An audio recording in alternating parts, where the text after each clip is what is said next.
so guys, welcome to our second video on ways how can we save money here in Dubai. This is for Filipinos lang.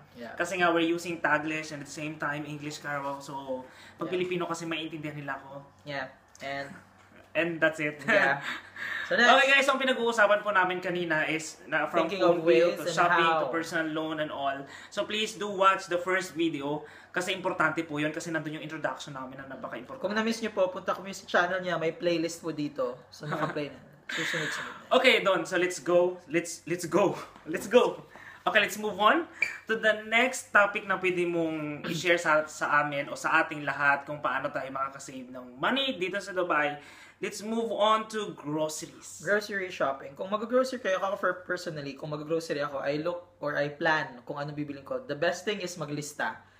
Kung saan budget-friendly books ka magkakapa or advice or anything na mag-advise is maglista talaga. Kasi if you list the things that bibilin mo, mapaplano mo din yung budget mo at hindi ka makakapag like, ay gusto ko to, may nakita ko ganyan. And then makukuha mo yung target mo talaga na anong bibilin mo kasi minsan parang malilito ka na, teka, ano bang lulutuin ko? So biglang may nakita kang iba, magsishift yung plano mo, so masisira. At kapag maglilista ka sa bahay, yung babalik ka pa ulit sa grocery kasi may kulang. At kapag maglilista ka na sa bahay, makikita mo na lahat ng kulang mo. Yung cupboard mo, as in, kung ang collection mo ay 3 brands ng corned beef, kulang ka ng isa, malaking problema yun. So makikita mo, malilista mo na siya. And Filipinos are very known for being mapili. Ang Pilipino daw ay sadyang mapili. So alam nyo po, if you have time, try to roam around your area and look for supermarket na alam nyo mas mababa yung price nilang binibigay compare sa iba. But also check, because although dito naman sa Dubai, lahat naman ng naka-sale is okay naman.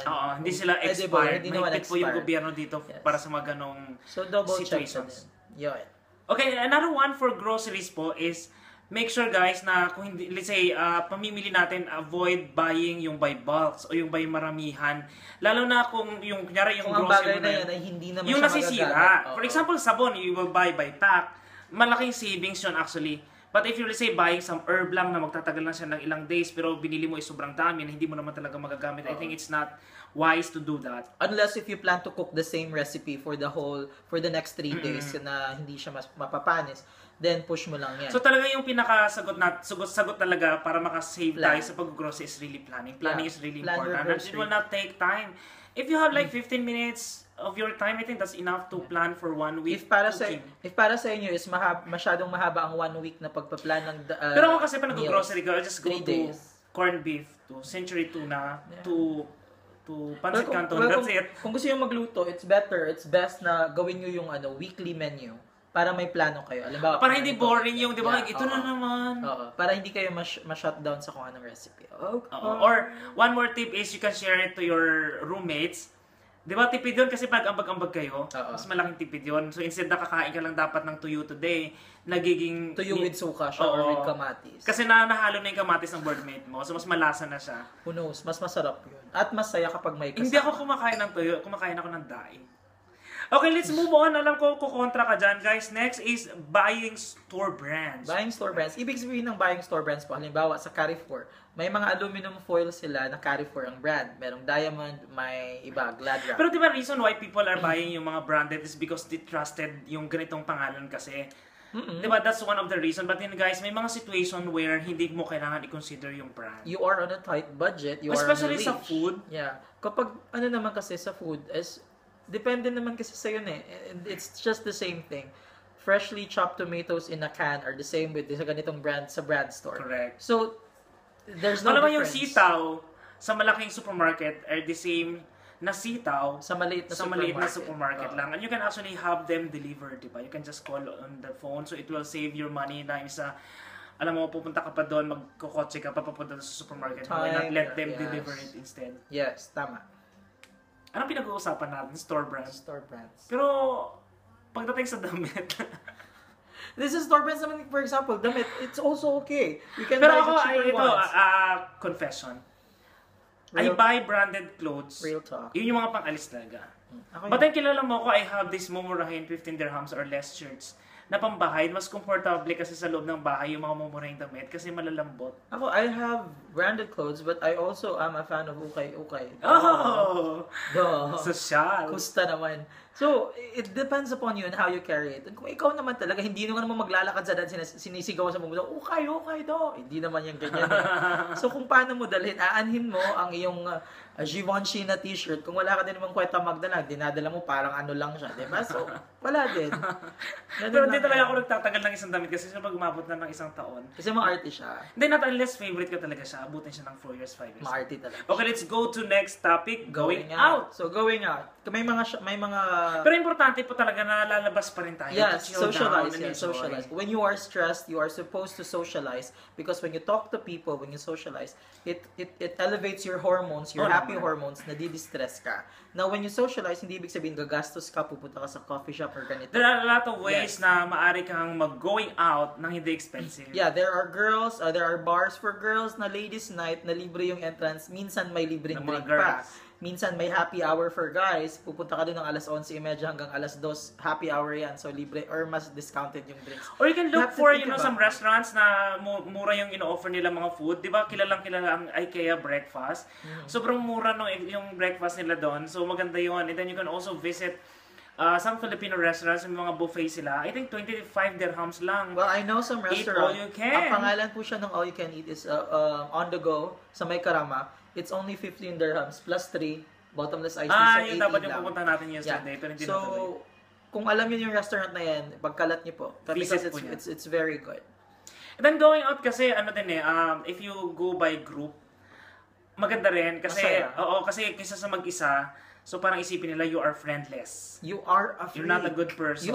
You are a freak talaga. When you're eating alone in the restaurant, my God, you question yourself, why? Pero have you tried eating alone in a restaurant? Hindi. Sa McDonald's lang. Hindi siya masaya actually.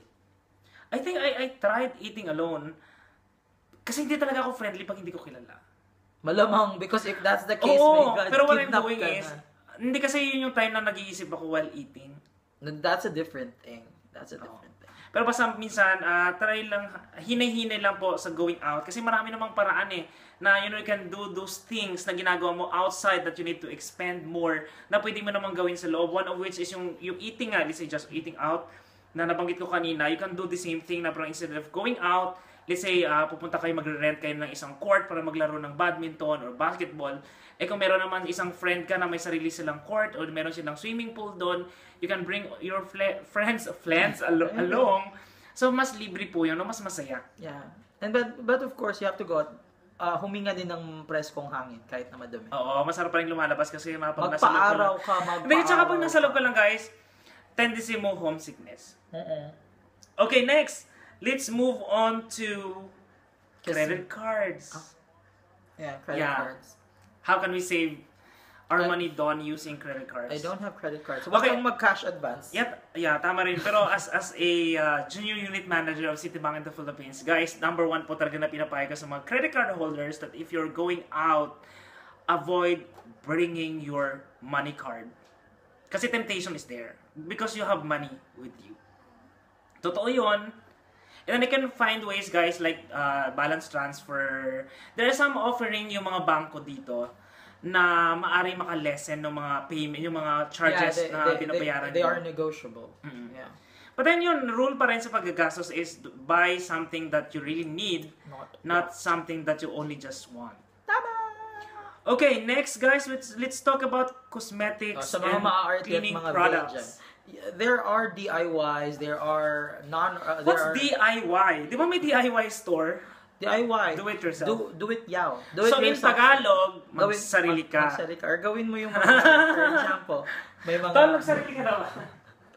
Si Arvin sa likod doon, seryoso. May mga things, for example, mga cosmetics products na pwede mong gawin all natural, less synthetic material, na friendly naman at budget friendly. Pwede mong gawin yan. You can search it in Google, search it in YouTube, lalo sa YouTube. Or better yet, buy some products na mga ganyan, all natural. Try Instagram. Or di ba, kunyari, kung kaya mo rin lang naman taon nito, ikaw magsarili mag-manicure sa sarili mo. Kung kaya mo, di why not? Push mo why not? You can do your own nail art. Pero I think mahirap talaga gawin yung gupitan mo sa sarili mo, no? Oo. Not unless for girls, pwede nilang i-cut yung bangs nila. Bangs nila. Tama ba? Pwede naman, but then you can color your hair, mas mura lang yan. But yeah, you have to be careful and sure na alam mo kung anong ginagawa mo. Na hindi naman ibig na grooming ang ginagawa mo. You're damaging yourself, exactly. So, payo lang po that, if you're trying something new, try to do research first and ask, some friends na medyo may idea sa ganung bagay bago nyo po subukan sa sarili nyo. Yeah. Okay, next! How about food? Sa food naman, you eat within your means. Kung ang budget mo ay ganito lang, huwag kang mag-dream. Pero ako nga, ang rule ko dyan sa food ngayon is eat what your body needs and not what your body wants. It's the same. Yeah. Kasi kung ang budget mo naman ay pang burger lang. Pero ako, guilty ako dito kasi if I seafood, I eat. Naka-seafood diet ka kasi kung ano lang. Masarap kayang kumain. It's fine to splurge at some point. But wag mong ubusin yung pera mo para lang sa pagkain. Ako guilty din naman ako sa pagkain. Kasi kapag pagkain hindi ko inayawan. Pero you have to have control.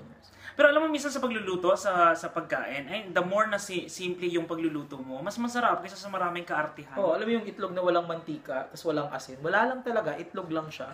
Hindi naman gano'n. Kasi di ba may simpleng adobo lang. Yung iba kasi ang dami pang etchos na hinahalo na kung ano-ano dyan na hindi mo maintindihan. And then, it will just end up na hindi mo naman maintindihan para ka nagluto ng kaldereta ng lasa naman ikare-kare. Oo, yun, di ba? Pwede ba yun? Oo. Kasi maling mix yung powder ang naihalo mo. Kaya sa naglasang kare-kare. So you're craving for everything. So, pag-isipan din ko anong mga pagkain na dapat mong kainin at bilhin. Pero sa food naman kasi dito, mura dito yung gulay. So, if you can find ways na paano makatipid, maraming paraan. Sabi nga nila, pag gusto, may paraan. Pag ayaw, may dahilan. Okay guys, sunod po ito kailangan ko talaga yung idea ni Don dito on how to save yung mga odd jobs. Odd jobs. Odd jobs is like part-time?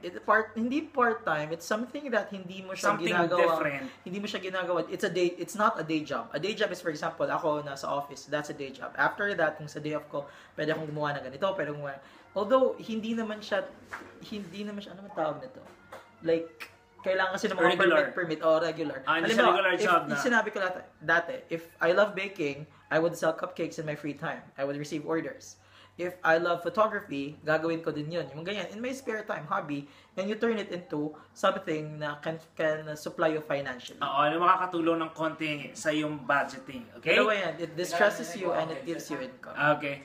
So yun guys, I think that's all for this video. Abangan nyo po yung pangatlong video namin. Dalawa, we'll be talking some more mas interesting na maaaring makasave po tayo ng mga pera natin o sahod natin dito sa Dubai. Bye guys!